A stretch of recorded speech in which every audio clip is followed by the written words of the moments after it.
नमस्कार वकील बाबू, हम हैं यहाँ के थाना इंचार्ज इंस्पेक्टर बलवंत। ओह, तो आप हैं इंस्पेक्टर बलवंत? जी हाँ। इंस्पेक्टर बलवंत, मैं भुजंग की इस फाइल में उसकी केस स्टडी कर रहा था। इसमें कोई एक ऐसा पॉइंट भी नहीं मिला मुझे जिससे प्रोसिक्यूशन यानी हमें इस केस में कोई जीतने की उम्मीद हो। वकील बाबू, केस का जीतना या हारना पुलिस डिपार्टमेंट का काम नहीं। हमारा काम तो केवल मुजरिम को पकड़ना है और कोर्ट में पेश करना है, और ये काम बड़ी खूबी से निभाते हैं। नहीं, मुजरिमों को सिर्फ पकड़ना ही तुम्हारा काम नहीं है इंस्पेक्टर बलवंत। मुजरिमों के खिलाफ सबूत इकट्ठा करना भी तो तुम्हारा काम है, वरना मुजरिमों को बिना सबूत के जज के सामने पेश करने से तो हम बेवकूफ साबित हो जाएंगे। तो क्या आप अपने आप को समझदार समझते हो वकील बाबू? क्या फरमाया आपने? जरा दोबारा कहने की जहमत करेंगे आप? बेशक, परंतु शब्दों में नहीं।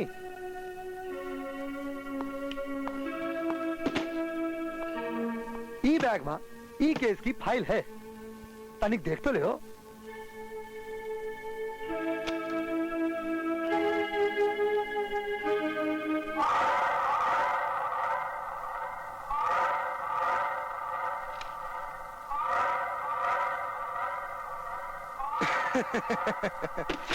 ये हड्डी आप नजराने के तौर में रख सकते हो वकील बाबू, बशर्ते आप कोर्ट में जज के सामने बेवकूफ बनकर खड़े रहने को तैयार हो। अब फैसला आपको करना है कि आप समझदार हैं या बेवकूफ हैं? इतना समझदार तो हूं मैं इंस्पेक्टर बलवंत कि मुझे रिश्वत देने के जुर्म में मैं तुम्हें सलाखों के पीछे कैद करवा सकता हूं। वाकई बड़े बेवकूफ हैं वकील बाबू, क्योंकि नोटों से भरा ई बैग आपको किसी ने लाके दिया, आपने अपने हाथों से उसे खोला, मैंने तो उसे छुआ तक नहीं। मगर यह रिश्वत है जो मुझे तुम्हारी आंखों के सामने दी गई है। मैं तो यहां था ही नहीं, सबूत आपके पास है नहीं, और गवाही ई देगा नहीं अड्डे डाल के। साहब, भुजंग बाबू आ गए हैं। जज से जाके कह दियो। Yes sir.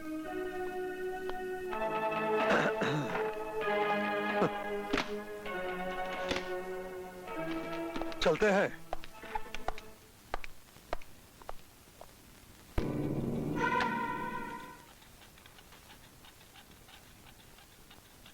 Mister public prosecutor, Mrs Mohan Sinha का इल्जाम है भुजंग बाबू के खिलाफ कि इन्होंने इनके पति मोहन सिन्हा का कत्ल किया है। इसका कोई सबूत या कोई गवाह है आपके पास? जी नहीं योर ऑनर, पुलिस की रिपोर्ट में गवाह और सबूत का कोई जिक्र ही नहीं है। लेकिन एक बात जरूर है, सर्कमस्टेंशियल एविडेंस यानी हालात का इशारा मिस्टर भुजंग की ओर है। हालात के इस इशारे को जुर्म साबित करने के लिए कोई सबूत, कोई गवाह है आपके पास? जी नहीं, फिलहाल तो नहीं है। तो फिर आप अदालत का वक्त क्यों जाया कर रहे हैं? मैं चंद दिनों की मोहलत की दरखास्त करना चाहता हूं योर ऑनर। हो सकता है इस बार पुलिस कोई गवाह ढूंढने में कामयाब हो जाए। पुलिस अपनी तहकीकात पूरी कर चुकी है योर ऑनर। हमका कौनू सबूत, कौनू गवाह नहीं मिला। ये तो एक बहुत ही सिंपल सा सुसाइड केस लगता है, यानी कि आत्महत्या। ये झूठ बोल रहा है सरकार। जहाँ भुजंग ने मेरे पति को मारा वहाँ 10-20 नहीं 50-60 आदमी थे, और वो सब अंधे नहीं थे, बहरे नहीं थे। फिर पुलिस ये कैसे कह सकती कि किसी ने कुछ देखा नहीं, कुछ सुना नहीं? श्रीमती जी, आप कहती हैं कि आपके घर के सामने अंधे और बहरे नहीं रहते, लेकिन मौके वारदात पर जब पुलिस पहुंची तो वहां अंधे बहरे तो क्या लूले और लंगड़े भी नहीं थे, क्योंकि वहां कोई था ही नहीं। योर ऑनर, कोई गवाह और सबूत ना मिलने की वजह से मेरा मौक्कल बेकसूर साबित होता है। इसलिए मैं अदालत से अपील करता हूं कि मेरे मौक्कल को इज्जत से बरी करें।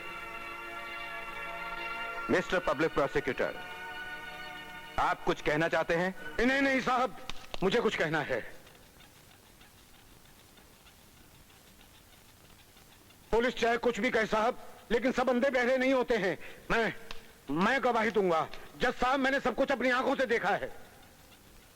योर ऑनर, मुझे खुशी है कि मुर्दों की बस्ती में कोई तो मर्द निकला। मैं दीनानाथ जी को इस केस में गवाह के रूप में पेश करने की इजाजत चाहता हूं, योर ऑनर। Permission granted. आइए दीनानाथ जी, आइए।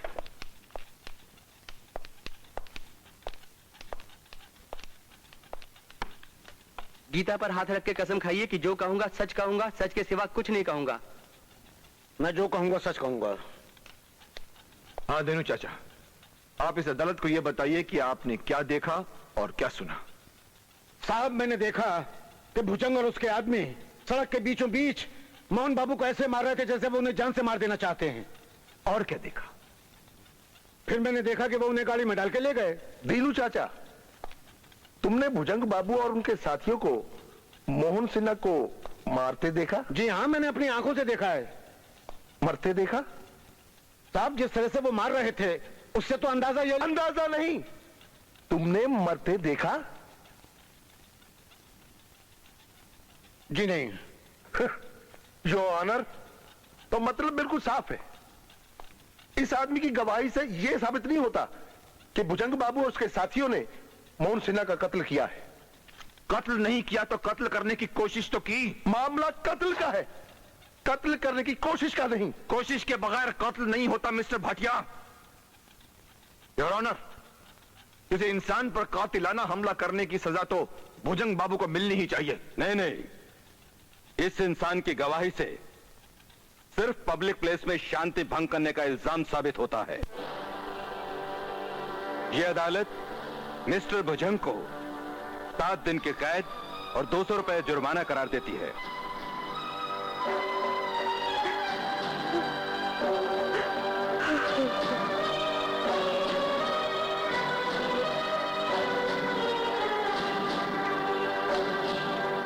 मैं वापस आने तक इसको जिंदा रखना।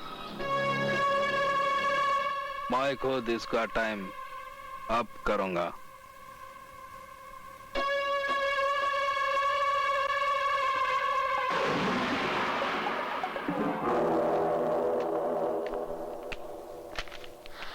भुजंग, डॉक्टर, जल्दी से हमको हॉस्पिटल में एडमिट कर दो। क्यों? क्या हुआ है आपको? ये लोग मुझे जेल लेके जा रहे थे। अचानक रास्ते में मुझे चक्कर आया और मैं बेहोश होने वाला था।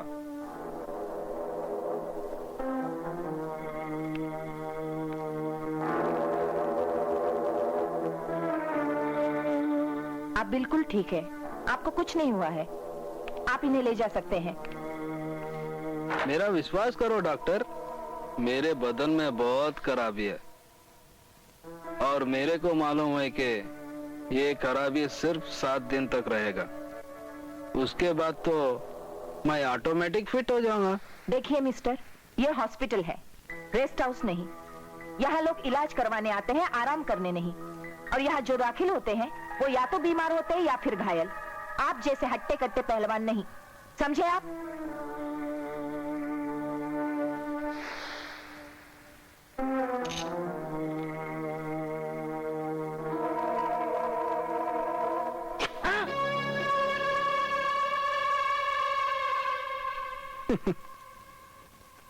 क्यों डॉक्टर, मैं बीमार नहीं तो घायल तो हूं ना? चल, मेरा नाम लिख रजिस्टर में।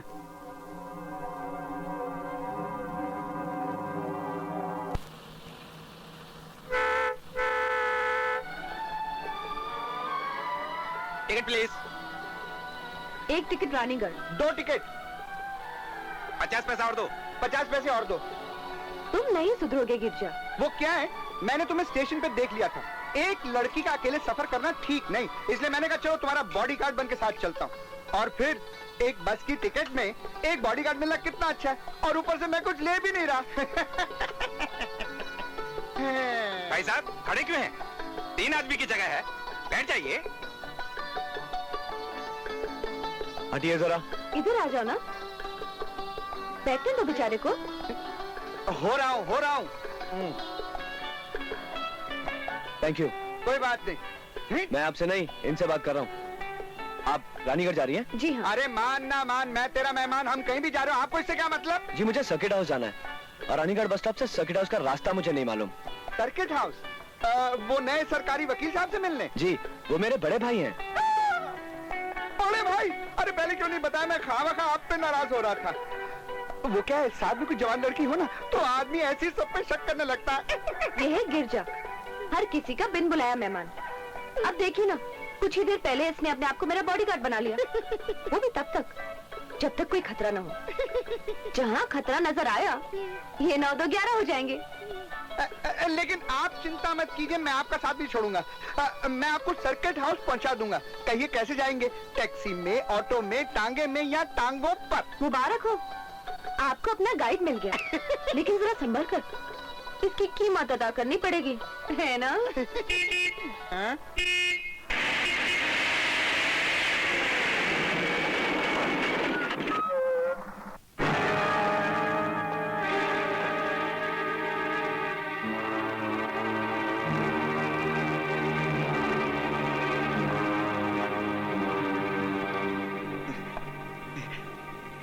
आप भी कमाल करती हैं। मैं आपको लेने स्टेशन गया था और आप कहीं नजर ही नहीं आई। देखिए मैं आपके लिए गाड़ी लाया हूं। हाँ चलिए मेरे साथ चलिए। देखिए आप एक शरीफ लड़की की तरह मेरे साथ गाड़ी में चलिए। ये बस में जाना अच्छा नहीं लगता है। हाँ चलिए चलिए ना, चलिए चलिए। आप अपनी मर्जी से जा रही हैं या अगर आप खुद ना जाना चाहें तो आपको कोई जबरदस्ती नहीं लेके जा सकता।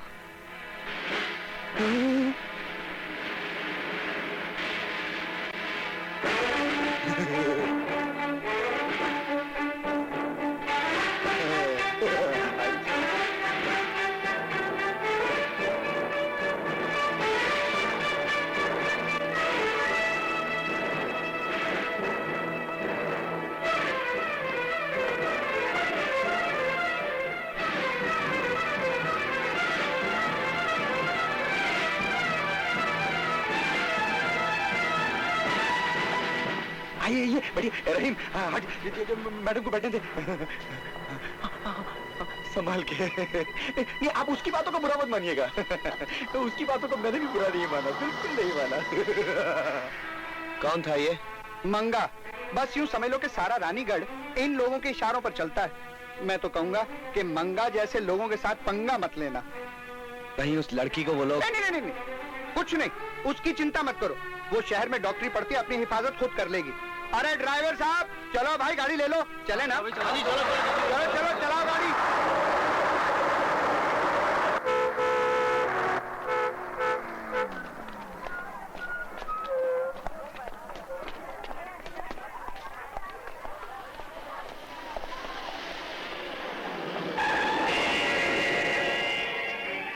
नीचे उतरने की जरूरत नहीं है, पलट जाओ। आधे घंटे के बाद यही बस वापस जाएगी। हाँ, आधे घंटे बाद जाएगी। अच्छा है ना, अंदर इंतजार कर लेंगे। आ जाओ अंदर गुरु। शट अप, मुझे तो यहीं उतरना है। जमीन पर पैर मत रखना। क्यों, जमीन तेरे बाप की है क्या?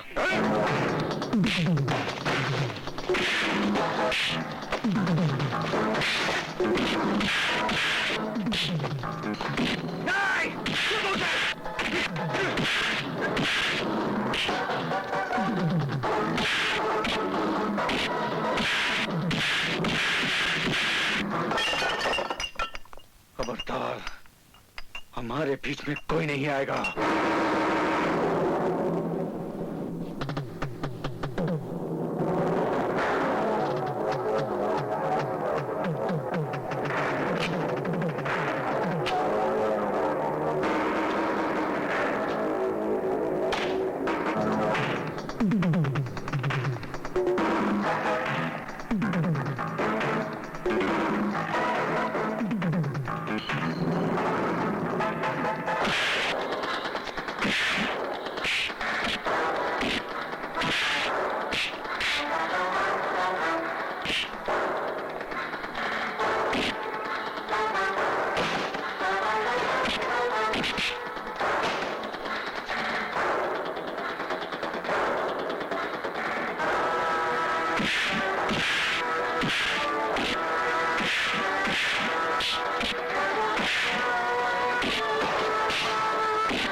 अरे ओ उग्रवादी, हिंसा फैला तो गांधी के देश में है। झगड़ा मैंने नहीं शुरू किया इंस्पेक्टर साहब, इसने किया। वो देखिए बस के दरवाजे पे चिप चिपकाई है। ज्यादा बकबक नहीं, चला थाने में। लेकिन इंस्पेक्टर साहब मेरी बात लेकिन वेकिन कुछ नहीं, अंदर ले जाऊंगा और सारी हवा निकाल दूंगा हड्डी डाल के। देखिए इंस्पेक्टर साहब, मैं एक शरीफ आदमी हूँ और इस शहर के नए प्रोसिक्यूटर अरविंद कपूर का छोटा भाई हूँ। ओ, तो तुम अरविंद कपूर के छोटे लल्ला हो, पब्लिक प्रोसिक्यूटर के भाई हैं। सीधी तरह चला हो, नहीं तो धक्के मार के ले जाऊंगा। चला। इंस्पेक्टर, तुम नहीं जानते तुम कितनी बड़ी गलती कर रहे हो। बगैर किसी जुर्म के तुम मुझे लॉकअप में नहीं बंद कर सकते। खामोश! एक भी लफ्ज जबड़े से बाहर निकाला ना तो जिंदगी भर पछताना पड़ेगा बबुआ। साहब आपके भाई को पुलिस पकड़ के थाने ले गई। कब? कहां से? अभी बस के अड्डे से।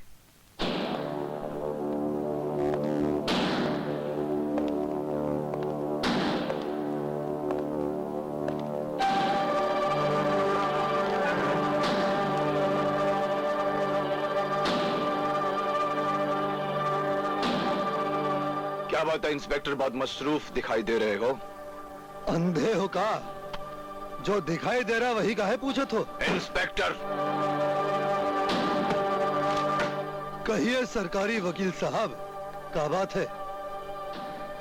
उस और तो तुम देखते नहीं जहां भुजंग बड़े से बड़ा जुर्म करता है। उन लोगों की चीखों पुकार तो तुम्हें सुनाई नहीं देती जिन पर भुजंग बड़े से बड़ा अत्याचार करता है। आपको दर्द कहाँ हो रहा है, काहे हो रहा है, ये हम अच्छी तरह समझते हैं वकील बाबू, परंतु हम क्या करें, हम तो कानून की हड्डी हैं, इसलिए मजबूर हैं। सड़क पर दंगा करते, आम जिंदगी में खलल डालते, अमन और शांति को भंग करते हमने तुम्हारे भाई को गिरफ्तार किया है। और हमका पूरा यकीन है कि जो दफा हमने लगाई है उसके तहत तुम अदालत में अपने भाई के लिए कड़ी से कड़ी सजा की मांग करोगे, ठीक उसी तरह जिस तरह तुमने भुजंग बाबू के लिए की थी। ये सच्चाई तुम्हारे बाप की जागीर नहीं है जिसे तुम अपनी मर्जी से तोड़ मरोड़ सको इंस्पेक्टर बलवंत। फिलहाल ये रहे मेरे भाई की जमानत के कागजात। तकलीफ तो होगी तुम्हें, दर्द भी होगा, कहां होगा, कितना होगा, ये भी मैं जानता हूं, पर क्या करूं, मजबूर हूं ना इंस्पेक्टर बलवंत। बड़ा भाई जो ठहरा, अब पढ़ लिया हो तो जल्दी रिहा कीजिए मेरे भाई को।